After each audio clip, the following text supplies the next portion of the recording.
Welcome to today's deep dive with Livestream into the expansive narrative of My Zoo Gozzi Adventure and its sequel, My Zoo Gozzi Adventure 2.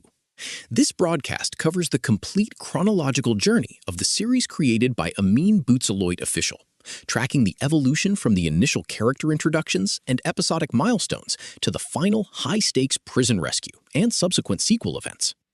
The original saga establishes a unique blend of casual comedy, gameplay elements, and an unfolding narrative arc.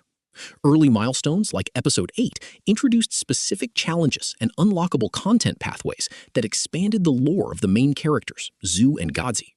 Short narrative segments, such as the emergency joke scenario, provided brief comedic relief between the larger plot developments.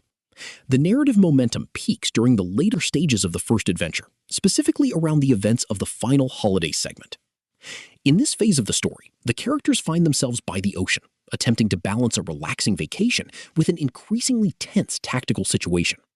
The core plot shifts toward a rescue mission aimed at freeing the character known as Gray Fox from a secure facility.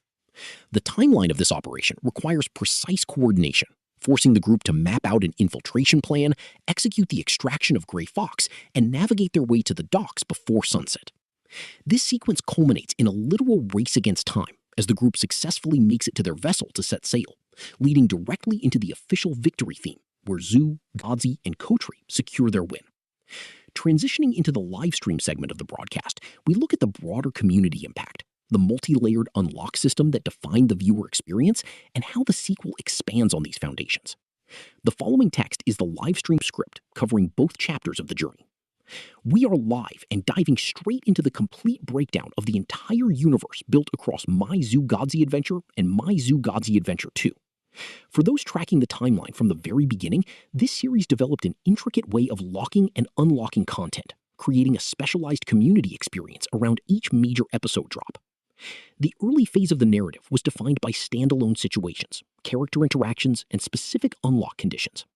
When Episode 8 arrived with its special content configuration, it marked a shift toward more interconnected storytelling. The casual elements, like the emergency joke sequence, anchored the characters in a recognizable, light-hearted reality before the stakes began to rise. The turning point of the first adventure centers on the holiday narrative line. The setting shifts to an oceanic backdrop, providing a temporary contrast to the mechanical and tactical challenges the group faces. The quiet moments do not last long, as the central conflict shifts to the prison break scenario. The objectives are clear, yet difficult to execute. The team must infiltrate the containment area, locate and liberate Gray Fox, and maintain their timeline to reach the coastal docks before dusk. The tension builds continuously through this sequence, transforming a standard holiday into a precise logistical operation. They manage to reach the boat exactly as the window closes, transitioning directly into the grand finale music that celebrates the definitive victory for Zhu, Gozzi, and Kotri. Moving into the second adventure, the narrative framework adapts to accommodate the aftermath of the first journey. The sequel focuses heavily on the consequences of freeing Gray Fox, the new geography explored after setting sail from the docks, and the evolution of the core team. The gameplay walkthroughs and unlockable video completions from the second phase show a deeper complexity in design and character progression, moving past simple episodic jokes into a structured, continuous world. The structured network relies on authorized franchise dealers and Tier 1 telecommunications points. These entities receive inventory directly from central warehouses in Casablanca or Tangier, route them through regional hubs in Meknes, and sell them with standardized warranties and fixed pricing. The traditional open market operates with a different logic. Independent technology kiosks and periodic vendors at local weekly markets source inventory through decentralized networks. This informal channel often utilizes parallel imports or redistributes stock acquired in bulk from larger urban commercial zones. The open market maintains a high degree of agility, adjusting prices daily based on regional wholesale fluctuations and local demand. This ensures that even remote segments of the population retain direct access to recent hardware iterations. Operating a smartphone in Bouffacron involves navigating specific software and localized data management challenges. Because data costs represent a significant share of a user's discretionary income, software behavior must be tightly controlled. Apps are configured to minimize background data usage. Users rely heavily on modified, lightweight versions of popular applications, such as Android Go editions, which reduce RAM consumption and limit data synchronization to active windows. Offline data sharing is an integral part of the ecosystem. Instead of using cellular bandwidth to download large media files or applications, consumers use local peer-to-peer wireless transfer protocols like Zender or ShareIt. This creates a secondary, offline distribution loop that operates entirely independent of mobile network coverage or data balances. Hardware maintenance follows a similar model of hyper-efficiency. Component-level repair is standard practice. Rather than replacing a damaged device, local technicians specialize in micro-soldering, modular screen replacements, and battery reconditioning. This extends the operational lifespan of hardware far beyond the cycles typically observed in saturated Western markets. The digital landscape of the region is positioned for structural shifts as infrastructure modernization progresses. The gradual rollout of fifth-generation mobile networks will alter the types of hardware demanded by consumers. As 5G standalone and non-standalone networks expand outward from the McNace urban core, demand will transition away from legacy 4G devices. This shift will require a new generation of budget-friendly 5G chipsets capable of handling complex beamforming and wider bandwidths without causing rapid battery drain. The expansion of mobile financial services will also change how devices are used. Smartphones are transitioning from simple communication tools into primary nodes for digital banking, agricultural logistics, and regional trade. This functional expansion will make biometric security, secure enclave processing, and robust cryptographic hardware baseline requirements for entry-level devices in the coming years. The Bufacron mobile market demonstrates how global technology adapts to local economic realities. By balancing cost, power efficiency, and structural constraints, this ecosystem shows that infrastructure and consumer ingenuity ultimately dictate how technology functions on the ground. The digital signal locks into place, the bitrate stabilizes, and the red streaming indicator flippantly blinks against the dark studio backdrop. The microphone sits positioned, capturing the ambient hum of the electronics before the main transmission begins. This is the scheduled broadcast hour, a specific slice of time carved out for a single narrative block. There are no introductory fanfares, no musical interludes, and no interactive chat overlays to distract from the vocal delivery. The script proceeds strictly through a sequential progression of spoken paragraphs, maintaining a steady, unhurried cadence from start to finish. Today, the focus turns toward a highly specific late-night transmission format designed to fill an unexpected void in the programming schedule. When the standard broadcast architecture collapses, or when a technical delay threatens to leave the airwaves silent, the emergency backup narrative becomes an essential tool. This particular sequence is constructed around the thematic core of the gozzi paradox, a conceptual framework well known to late-night listeners who appreciate absurdism masked as structural formality. The following lines constitute the entirety of the text, intended to be read aloud without interruption, deviation, or external commentary. The evening began with an uncharacteristic silence across the municipal dispatch network, a quiet so pronounced that it felt almost manufactured by design. Out on the coastal highway, where the fog regularly rolls in from the low-lying marshes, a single delivery vehicle had pulled over to the shoulder with its hazard lights rhythmically pulsing against the damp asphalt. Inside the cabin, the driver was staring at a manifest that appeared to have been printed in a language consisting entirely of mathematical symbols and punctuation marks. A few miles away, in a brightly lit 24-hour diner that smelled permanently of burnt coffee and industrial floor cleaner, 3 individuals were debating the precise definition of a calculated risk. One of them, an auxiliary technician named Walter, insisted that a risk only exists if there is a documented record of the potential negative outcome. The second person, who preferred to be addressed simply as the clerk, argued that risk is an inherent property of time itself, independent of human observation or record-keeping. The third individual remained silent, focusing entirely on balancing a heavy ceramic mug on the absolute edge of a laminated counter. This silent observer was the individual known in certain specialized circles as gozzi, a man whose reputation for solving administrative deadlocks was rivaled only by his complete refusal to explain his methodologies. Gozzi did not possess an official title, nor did he carry any identification that would link him to a specific government agency or private corporation. He simply appeared in locations where structural logic had begun to fray at the edges, offering solutions that sounded remarkably like elaborate jokes until they were actually put into practice. On this particular night, his presence at the diner was neither accidental nor entirely welcome by the local staff. The driver on the coastal highway finally abandoned the manifest, stepping out of the vehicle into the cool, moisture-laden air to inspect the rear cargo area. The latch on the secondary container was sealed with a magnetic lock that required a 5-digit authorization sequence, a code that had not been included in the evening briefing. According to the vehicle navigation system, the destination was an empty lot situated between an abandoned textile mill and a decommissioned weather observation tower. The cargo itself was listed under the generic classification of volatile conceptual components, a term that usually meant nothing of consequence or everything at once. The city itself was waking up in small, incremental increments, with the first shift workers moving through the foggy streets toward the transit hubs near the river. None of them were aware of the minor adjustment that had just occurred on the hill, or how close the local reality had come to a permanent logistical standstill. They simply accepted the world as it appeared, a series of solid structures and predictable schedules that functioned without their direct intervention. Gozzi walked along the perimeter fence of the abandoned textile mill, his hands deep in his pockets and his eyes fixed on the gravel path ahead of him. He was already constructing the parameters for the next emergency sequence, knowing that the structural integrity of the neighboring district was due for a routine calibration within the next 48 hours. The mechanical counter in his pocket remained at the number 2, waiting for the next variable to present itself.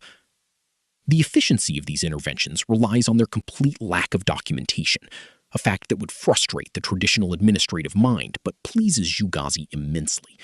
If a record were kept, the joke would become a procedure, and once a procedure is established, it loses its ability to surprise the system into compliance. The anonymity of the yellow raincoat and the mystery of the crescent moon flaw were essential components of the overall operational design. Inside the diner, the television screen flickered slightly as the curling match concluded, replaced by a series of rolling credits that no one in the room was paying attention to.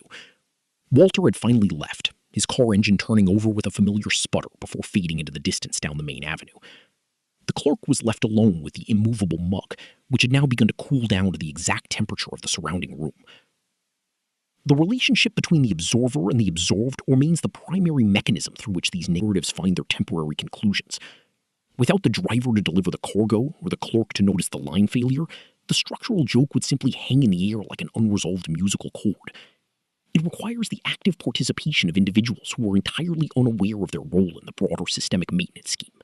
The radio signal from the studio continues to propagate through the night air, bouncing off the ionosphere and reaching receivers located far beyond the original municipal boundaries. For the listener who has remained tuned to this frequency, the story provides a form of cognitive anchoring, a reminder that even the most chaotic anomalies are subject to a form of hidden orchestration. The cadence remains steady, the delivery unhurried, as the final segments of the script are put into place. The fog on the coastal highway had dissolved into a light drizzle by the time the truck reached the main depot gates, the security guard nodding sleepily as the vehicle passed through the scanner.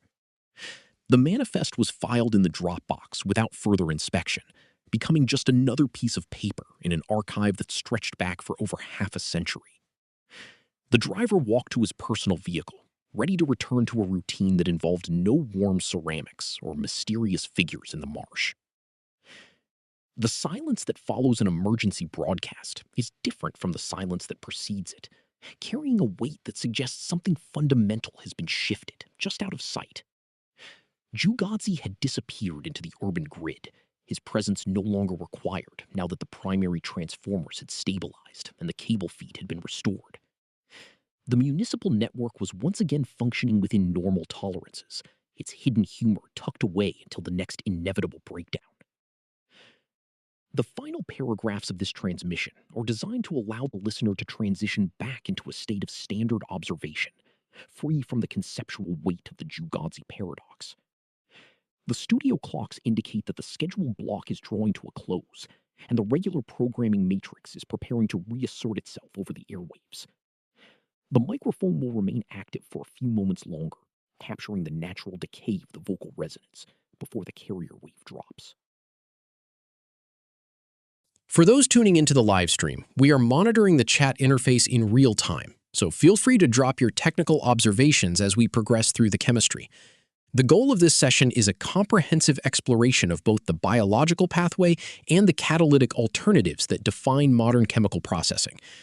We are skipping the casual banter to focus entirely on the mass balances, metabolic bottlenecks, and thermodynamic realities of this glycol. To establish our baseline, 1,3-propane-diol is a linear aliphatic diol with the chemical formula C3H8O2. Structurally, it features hydroxyl groups located at the primary positions on carbon 1 and carbon 3, separated by a central methylene bridge. This structural configuration is highly consequential because the odd number of carbon atoms introduces a specific spatial geometry when the molecule is incorporated into polymer backbones. This geometric profile contrasts sharply with even-numbered counterparts, like 1,2-ethanol-diol or 1,4-butanol-diol.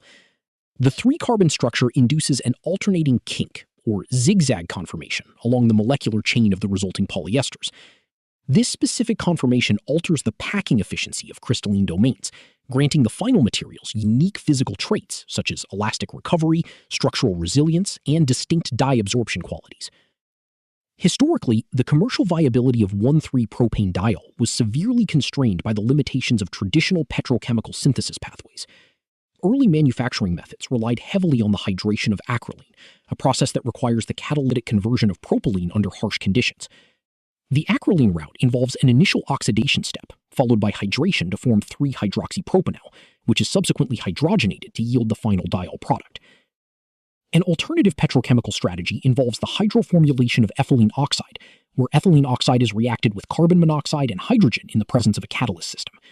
This reaction generates 3-hydroxypropanol as an intermediate, mirroring the final hydrogenation step seen in the acrolein pathway. Both of these traditional routes present significant operational challenges, including high capital expenditure, complex catalyst recovery, and the generation of problematic hazardous byproducts. One of the persistent challenges in the fermentation process is the phenomenon of product inhibition. As the concentration of 1,3-propane-diol rises within the fermentation broth, it exerts osmotic stress and destabilizes the cellular membranes of the production organism. Industrial strains must be continuously selected and engineered for enhanced tolerance to high titers of the diol to ensure the process remains economically viable. The downstream processing and purification of 1,3-propane-diol from the fermentation broth represents a substantial portion of total production costs. The broth is a complex matrix containing water, residual sugars, cellular debris, inorganic salts, and various metabolic organic acids. The separation sequence requires a multi-stage approach to isolate the monomer at the extreme purity levels demanded by polymer manufacturers. Initial purification typically begins with centrifugation or microfiltration to remove the microbial biomass from the liquid phase. The resulting clarified broth then undergoes ultrafiltration to strip out dissolved proteins and macromolecular impurities that could foul downstream equipment. At this stage, the stream consists primarily of water, salts, and the target diol. Desalination is subsequently achieved through ion exchange chromatography or electrodialysis to remove charged species that would otherwise catalyze unwanted side reactions during distillation. Once the mineral content is mitigated, the stream enters a multi-effect evaporation sequence designed to drive off the bulk volume of water. This concentration step must be thermally optimized to prevent the thermal degradation of the product. The final purification of 1,3-propane-diol is executed via fractional distillation under vacuum conditions. Because the boiling point of 1,3-propane-diol is relatively high, operating under reduced pressure lowers the required thermal energy and minimizes the formation of color bodies. The distillation train yields a refined monomer that typically exceeds 99.7% purity, with strict limits on trace aldehydes and moisture content.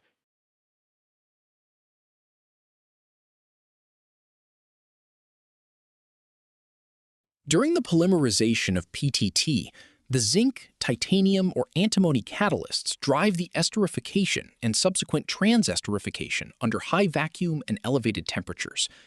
The inherent kinked structure of the 3-carbon glycol gives PTT an extraordinary degree of elastic recovery.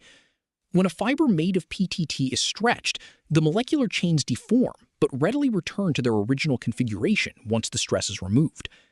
This structural resilience makes PTT highly prized in carpet manufacturing and apparel textiles, where durability and comfort are paramount.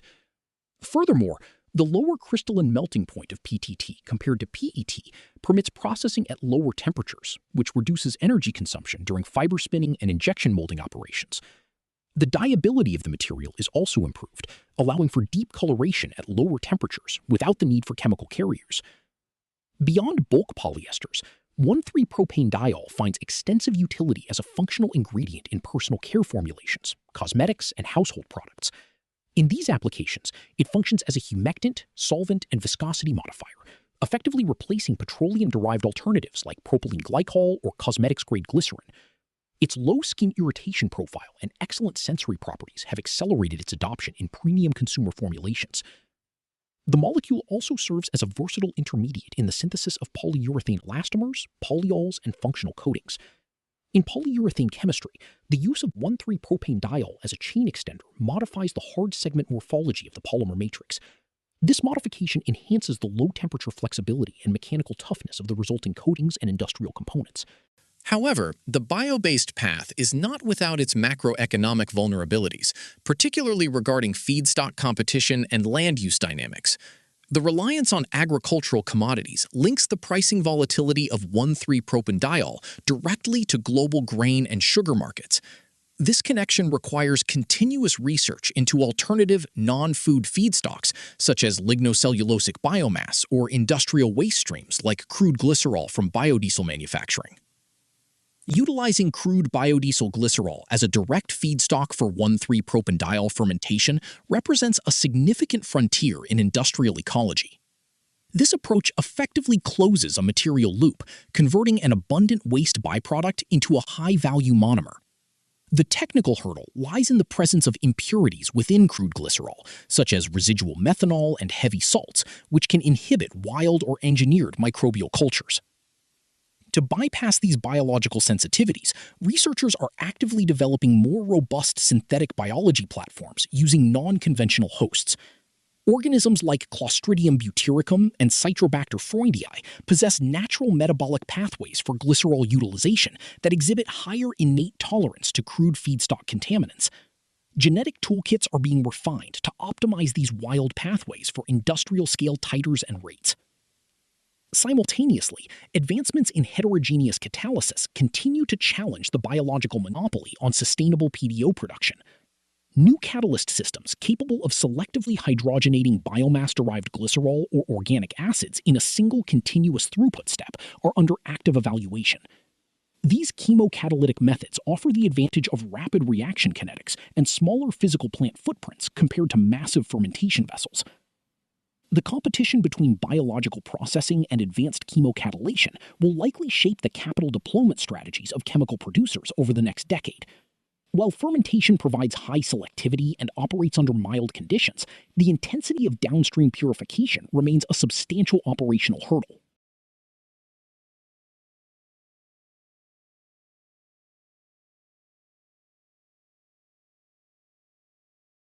Every summer, millions of travelers pack their bags with a familiar mix of excitement and mild digital anxiety. We carefully select our outfits, check our flight statuses, and ensure our passports are valid. Yet we often overlook the invisible cargo we carry in our pockets. The modern vacation is no longer just a physical departure from daily routines. It is an active content generation expedition. We document everything, from the vibrant morning light hitting a cobblestone street to the specific texture of a local culinary masterpiece. This behavior transforms our smartphones and mirrorless cameras into high-output production studios, quietly filling up internal storage at an unprecedented rate. The collision between leisure and digital logistics creates what data management professionals call the holiday storage crisis. A single week of capturing high-definition video clips and high-resolution photographs can easily overwhelm a standard smartphone or laptop drive. most travelers only realize they have breached their storage limit at the exact moment they attempt to capture a fleeting, unrepeatable memory. The dreaded out-of-storage notification acts as a digital wall, forcing individuals to make hasty, stressful decisions about which past memories to delete to make room for the present. This tension highlights the growing necessity of understanding local, external data storage solutions as an essential component of travel preparation. Relying solely on cloud storage during international travel introduces a fragile dependency on local infrastructure. While cloud backups are highly efficient in a home or office environment with symmetric gigabit internet, the reality of vacation connectivity is drastically different. Hotel wireless networks are notoriously congested, underpowered, and prone to sudden dropouts, especially during peak evening hours when hundreds of guests return to their rooms. Attempting to upload 40 gigabytes of raw travel footage over a throttled hospitality network is a recipe for frustration. Furthermore, cellular roaming data packages in foreign jurisdictions remain prohibitively expensive, making large-scale cloud synchronization financially impractical for the average traveler. When evaluating external storage for travel, the primary decision matrix revolves around the fundamental mechanism of data retention. Traditional external hard disk drives rely on spinning magnetic platters and mechanical read-write heads that hover microscopic distances above the disk surface. While these mechanical drives offer exceptional capacity per dollar, their internal architecture makes them highly vulnerable to kinetic shock. A drop from a cafe table or even the sustained vibrations of a turbulent flight can cause a catastrophic head crash, permanently destroying the media.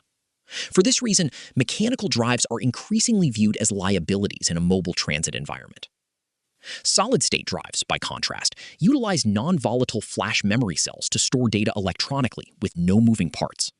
This architectural difference grants solid-state media an inherent immunity to the physical shocks, drops, and vibrations that characterize active travel. If a solid-state unit slips from a backpack onto a concrete train platform, the internal components remain completely intact. Additionally, solid-state technology offers significantly higher read and write velocities compared to its mechanical counterparts. This speed differential transforms a multi-hour data transfer chore into a brief, efficient task completed in a matter of minutes. Beyond the internal storage mechanism, the external enclosure plays a vital role in protecting data from environmental elements. Travel exposes hardware to a variety of hazards, including dust, sand, moisture, and extreme temperature fluctuations. Manufacturers address these threats by engineering ruggedized shells rated by the International Protection Marketing Standard. A drive carrying an ingress protection rating of 65 indicates complete protection against dust penetration and resistance to low-pressure water jets from any direction. Investing in a sealed, rubberized chassis ensures that a sudden downpour or a mishap with a water bottle does not compromise weeks of documentation. Establishing a disciplined, systematic data workflow while on vacation is just as important as choosing the right physical hardware. Without a structured routine, files accumulate haphazardly across multiple memory cards, internal phone storage, and secondary devices. This lack of organization increases the likelihood of accidental deletion or the misplacement of specific media assets. A successful travel data strategy relies on consistency, transforming data management into a seamless ritual executed at the end of every evening. This habit mitigates the risk of accumulating a compounding backlog of unorganized files that becomes overwhelming by the end of the trip. The initial phase of the workflow involves consolidating media from all active capture devices onto a central ingestion platform, typically a lightweight laptop or a tablet. Action cameras, drones, mirrorless systems, and mobile phones each utilize distinct file naming structures and directory architectures. By collecting these disparate assets into a singular, date-stamped folder hierarchy, travelers create an organized baseline. This organization simplifies the subsequent transfer process and ensures that no stray files are left behind on individual memory cards. It also provides an immediate opportunity to review the captured material and verify its visual integrity. Once the daily assets are consolidated, the actual duplication process to the external solid-state drive begins. During this phase, it is vital to adhere to the core principles of data redundancy, which dictate keeping multiple copies of critical files in separate physical locations. Copying the files to the external drive should never mean deleting them from the source memory cards or the internal storage of the laptop. The external drive should serve as an additional repository, not a replacement repository, throughout the duration of the trip. True security is achieved only when the exact same data exists simultaneously on both the host device and the external media. To maximize protection against loss or theft, experienced travelers implement physical separation strategies for their storage devices,